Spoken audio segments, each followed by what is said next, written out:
Hey, fellow babies. Welcome back to Pachter Factor on SIFTD.net. If you are watching real time, that's because you're a Patreon patron. Thank you very much.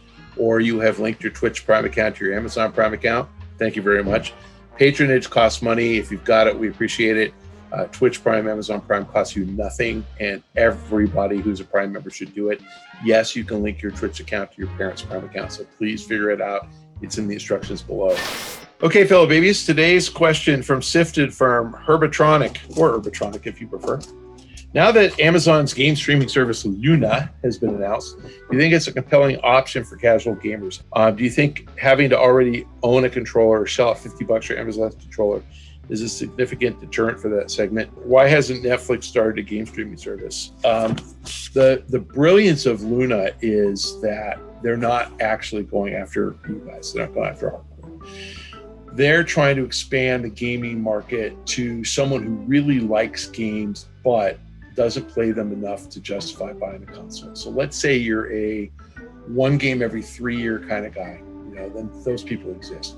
You're never going to buy a console. I mean, there are rich guys who buy them and then don't use them, like me.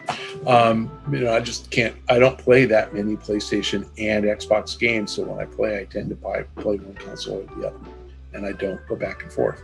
And there haven't been that many Xbox exclusives that I cared about. I still haven't played Gears Tactics, and I actually really want to play that. So, truth is that there's probably 250 million-ish households that play console games, and that's out of about 2.5 billion households, so maybe 10% have a console. At least half of households want to play games, so at least another billion households would play games. They just don't have the desire to shell out $500 for a console, even a little bit for a pre-owned console, and yet they would buy a game every 2 or 3 or 4 years.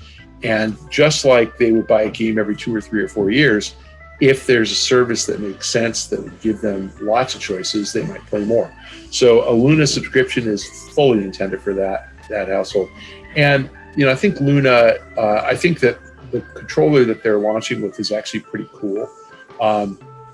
It's an anti-latency controller, so it talks directly to your router as opposed to your television, and then goes to your router. It's going directly to the router, and that shaves 20 milliseconds off the process or something to get things down to kind of a manageable 100 milliseconds, which is a lot of lag.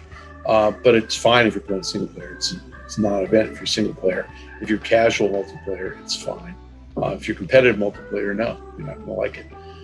So yeah, I think it's aimed squarely at the casual gamer. I think that when Amazon ultimately rolls out a console, I don't think they're going to call it a console. I think it's just going to be, hey, anybody who bought an Alexa device between 2021 and 2023, did you know it plays games? And it will be low latency because it'll be distributed computing, and it will be slick. And they'll just say, oh, you want to play a game? Sign up for Prime at $149 instead of $119. We'll throw you a controller and unlimited multiplayer gaming. $30, you'll do that all day long. So my bias is Amazon's going to actually win the war to expand the market from 250 million households to 1.5 billion households. And it's going to take 10 years. It's not like turn a switch and everybody joins. But my God, imagine if they just win over 25 million households a year. You expand the market for the publishers by 10% a year. That's a lot. So ultimately, I think you double sales of every game because you're going to get everybody wanting to distribute their games that way. I think Amazon is the company that understands the market the best. The retail model, $60, and the streaming model, subscription, because they actually have all of the above. They sell stuff, and they have music streaming, and they have Prime memberships. They have Kindle subscriptions. So they understand it, and I think they actually are positioned to thrive. And I expect that the world is going to change for the better when Amazon enters the fray. Yeah, and again, on the controller side, I just assume that someone's going to figure out a way to do the same thing with the controller for $20. And I talked to Amazon about this. Your Xbox controller will work. Any controller that has Bluetooth built in will work. It's just not going to do the same slick connectivity to your router. That's it for today's Pachter Factor on SIFTD.net. If you're on via Patreon, thank you for your contributions.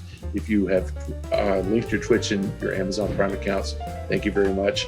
If you're following me on Twitter at Michael Pachter, thank you very much. We'll see you next time.